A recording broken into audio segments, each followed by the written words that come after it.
Bom dia, meus amigos. Sejam bem-vindos. Hoje é dia 22 de julho de 2026. Estamos juntos para mais uma conversa fraterna. E vamos então dando sequência aqui à nossa literatura. Nós estamos lendo o livro Vinha de Luz, da psicografia de Francisco Cândido Xavier pelo Espírito Emmanuel. Bom dia, Neide, bom dia, Cláudia, Verônica, sejam bem-vindas, todos vocês, todas vocês, é um prazer estar com vocês novamente. Hoje nós vamos ler o capítulo 30, que tem como título De Alma Desperta. Bom dia, Regina, confirma aí comigo, é o capítulo 30 hoje, não é? De Alma Desperta. Eu acho que é assim, que eu não estou me lembrando de ter feito esse capítulo com vocês. Vamos lá então, capítulo 30 do livro Vinha de Luz, da psicografia de Francisco Cândido Xavier pelo Espírito Emmanuel, De Alma Desperta. A mensagem evangélica é de Paulo em sua segunda epístola ao Timóteo, segunda carta a Timóteo, capítulo 1, versículo 6. Por isso te lembro, despertes o dom de Deus que existe em ti. Obrigado, Regina. Por isso te lembro, despertes o dom de Deus que existe em ti. Olha que coisa maravilhosa que Paulo diz a Timóteo e nos diz também no dia de hoje. E vamos ver o que Emmanuel tem para nos dizer sobre esse tema, sobre essa passagem, essa mensagem de Paulo. É indispensável muito esforço de vontade para não nos perdermos indefinidamente na sombra dos impulsos primitivistas. Esforço de vontade para não perdermos nos perdermos infinitamente na sombra dos impulsos primitivistas que ainda temos. À frente dos milênios passados, em nosso campo evolutivo, somos suscetíveis de longa permanência nos resvaladouros do erro, cristalizando atitudes em desacordo com as leis eternas. Para que não nos demoremos no fundo dos precipícios, temos ao nosso dispor a luz da revelação divina, dádiva do alto, que em hipótese alguma devemos permitir se extinga em nós. Em face da extensa e pesada bagagem de nossas necessidades de regeneração e aperfeiçoamento, as tentações para o desvio surgem com esmagadora percentagem sobre as sugestões de prosseguimento no caminho reto, dentro da ascensão espiritual. Das menores atividades da luta humana, o aprendiz é influenciado a permanecer às escuras. Nas palestras comuns, cercam-no insinuações caluniosas e descabidas. Nos pensamentos habituais, recebe 1001 convites desordenados das zonas inferiores. Nas aplicações da justiça, é compelido a difíceis recapitulações em virtude do demasiado individualismo do pretérito que procura perpetuar-se. Nas ações de trabalho, em obediência às determinações da vida, é muita vez levado a buscar descanso indevido. Até mesmo na alimentação do corpo é conduzido a perigosas convocações ao desequilíbrio. Por essa razão, Paulo aconselhava ao companheiro não olvidasse a necessidade de acordar o dom de Deus no altar do coração. Que o homem sofrerá tentações, que cairá muitas vezes, que se afligirá com decepções e desânimos na estrada iluminativa, não padece dúvida para nenhum de nós, irmãos mais velhos em experiência maior. Entretanto, é imprescindível marcharmos de alma desperta na posição de reerguimento e reedificação, sempre que necessário. Bom dia, Felipe, bem-vindo. Que as sombras do passado nos fustiguem, mas que jamais nos esqueçamos de reacender a própria luz. Que mensagem fabulosa, gente! De alma desperta. Emmanuel hoje nos convoca a estarmos alertas, atentos, despertos para tudo que temos que enfrentar naturalmente na nossa vida, na nossa existência. Ele diz aqui para a gente, nos alerta já, que é indispensável muito esforço de vontade para não perdermos muito tempo nos impulsos primitivistas. Por que perder tempo com impulsos primitivistas? Porque eles nos carregam eles travam a nossa marcha evolutiva. É o excesso de comida, é a ganância, é o apego às pessoas, sentimentos que nós intitulamos de amor e na verdade não são apegos, são as nossas próprias carências que a gente transfere para o outro como tábua de salvação, aquela pessoa que eu idealizei como uma pessoa perfeita para mim se relacionar comigo, ela não existe, ela é uma idealização minha. E aí quando eu vejo a pessoa verdadeiramente como ela é, eu me decepciono. Claro, eu queria que fosse aquilo e não é. E outras coisas mais, vícios com jogos, com bebida, falar mal dos outros. Esses arroubos da carne, o egoísmo, o orgulho, que nos impedem de olhar o outro de maneira adequada e humanizada. Tudo isso são as chamadas tentações, são as chamadas possibilidades de quedas que nós acabamos tendo quando nós não olhamos com o despertar da alma diante do Pai. Como ele coloca aqui bem no final, ele coloca aqui, ó, que sombras do passado nos fustiguem, mas que jamais esqueçamos de acender a própria luz. Acender a luz é viver na ética, viver com condutas adequadas. Eu falo mais de ética do que de moral, porque moral é a reflexão dos costumes. A ética é a crítica da moral. Então, ética está acima da moral, porque mesmo que aquilo para aquele povo seja adequado, eu tenho que olhar por questão de costumes, eu tenho que olhar para aqueles hábitos, aquelas condutas, eticamente, fazendo uma crítica àquela moral, para ver se a moral é adequada ou ela é equivocada, porque é criada pelo homem. A ética é universalizada. Então, o bem e o bom é para todos, não pode ser para uns, né? Mais adiante ele fala que, ele nos alerta, ele nos esclarece, aliás, mais adiante. Marcelo, bom dia, bem-vindo. Seu Luiz, seu Luiz e Dona Ana, seu José, Reginaldo, Dona Conceição, bem-vindos. Aqui adiante, no segundo parágrafo, ele já nos esclarece que há milênios passados, em nosso campo evolutivo, somos suscetíveis de longa permanência nos resvaladouros do erro. Meus amigos, nós que somos reencarnacionistas, podemos dizer aqui que muito provavelmente, somente nessa encarnação atual, ou na anterior pelo menos, que a gente não mata. Antes a gente matava. A gente matava sem ter consciência pesada.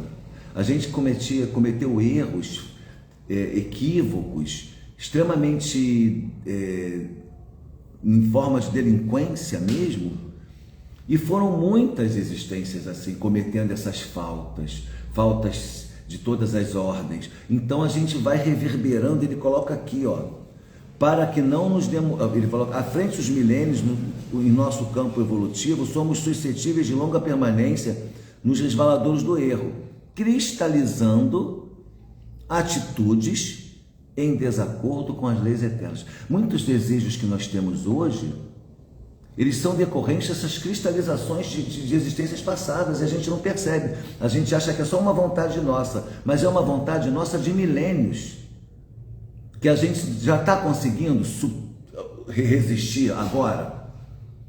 Resistir ao assassinato, resistir a falar mal dos outros, resistir a uma conduta sexual extremamente promíscua.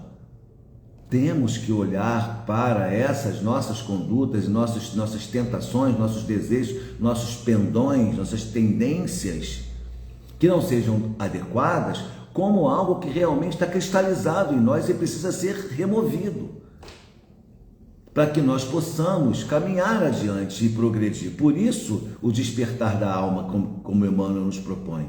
Isso é despertar. E vejam que eu não estou falando de religião, não estou falando nem de Deus, estou falando de conduta humana, que busca por si só progredir, através do despertamento da consciência da alma. Eu me conscientizo de que eu não posso matar. Por que eu não posso matar? Porque está lá no Código Penal, artigo 121, que se eu matar eu vou para a cadeia, que isso é crime? Não. Até está. Mas não é por isso que eu não vou matar.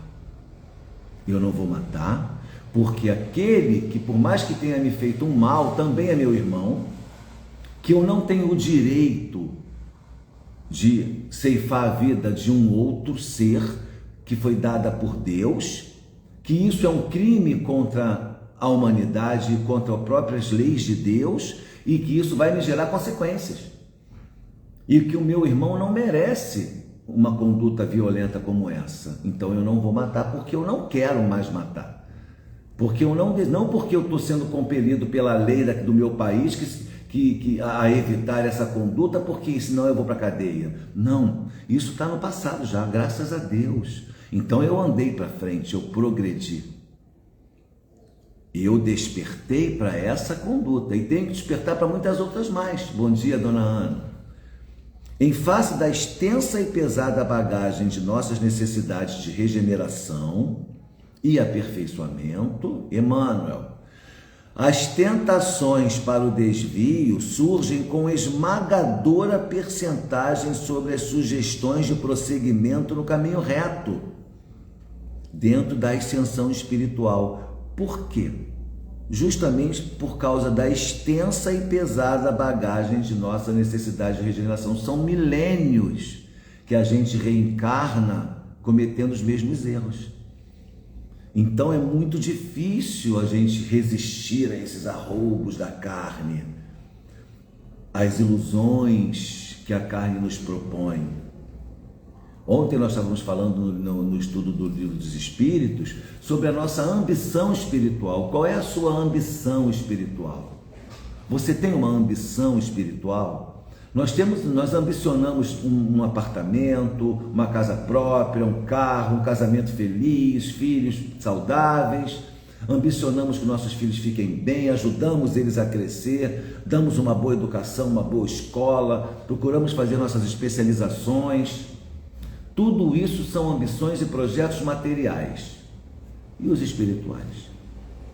O que eu estou fazendo para poder alcançar um patamar evolutivo adequado, uma posição mais adequada no âmbito espiritual? Eu estou ajudando o próximo, eu estou fazendo caridade, eu estou lendo, eu estou estudando matérias edificantes e importantes que vão me fazer refletir sobre o mundo, sobre a vida, sobre a existência humana, sobre a ontologia, sobre tudo que possa me levar a Deus. Quais são os valores que eu estou hoje preservando mais e cultivando? São os valores que vão ficar aqui, os tesouros que a terra vai manter aqui, que a ferrugem vai corroer? Ou os tesouros imperecíveis, que são as virtudes, são os amores que eu conquisto, as amizades que eu faço ao longo da vida, o bem que eu faço através das obras que eu posso realizar, que isso vai comigo, o conhecimento que eu adquiro naquele curso, não o diploma,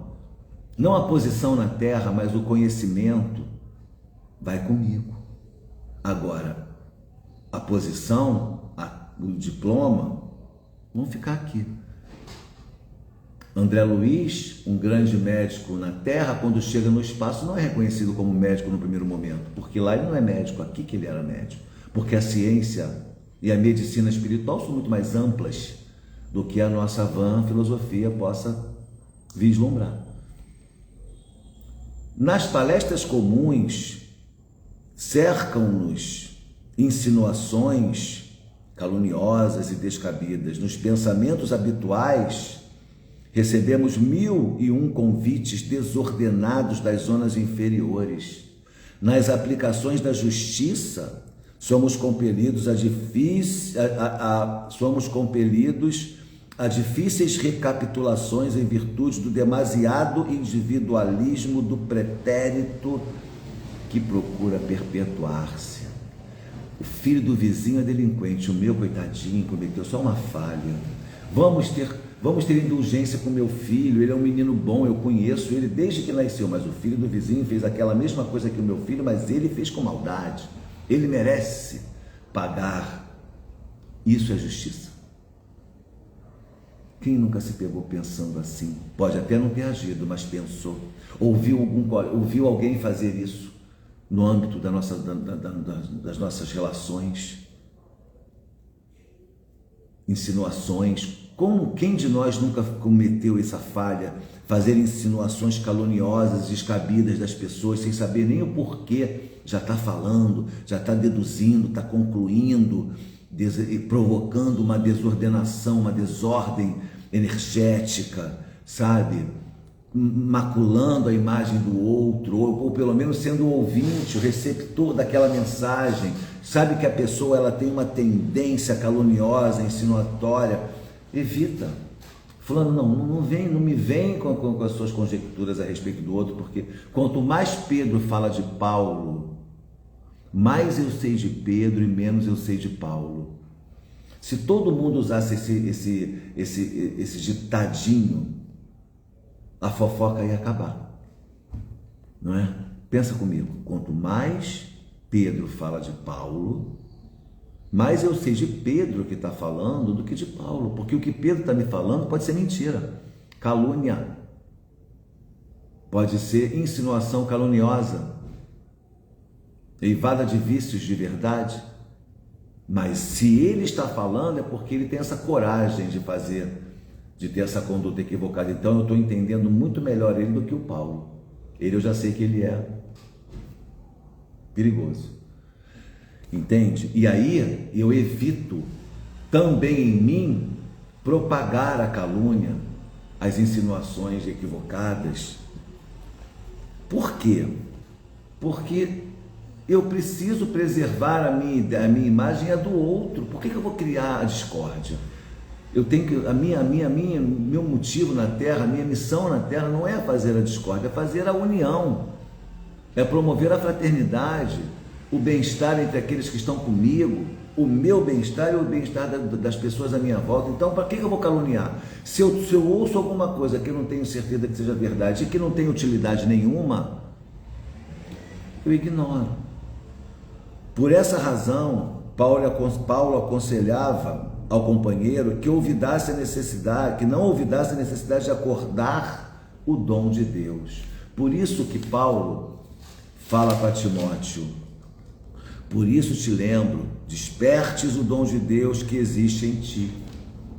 Porque quando a gente desperta o dom de Deus, a gente desperta a benevolência, a caridade, a compaixão, a responsabilidade com as nossas atitudes, a lembrança da conduta no bem, do respeito ao próximo, de evitar o egoísmo, evitar o orgulho exacerbado, a vaidade. O orgulho e o egoísmo são as maiores mazelas da humanidade. O egoísmo te impede, por exemplo, de ajudar aquele que precisa.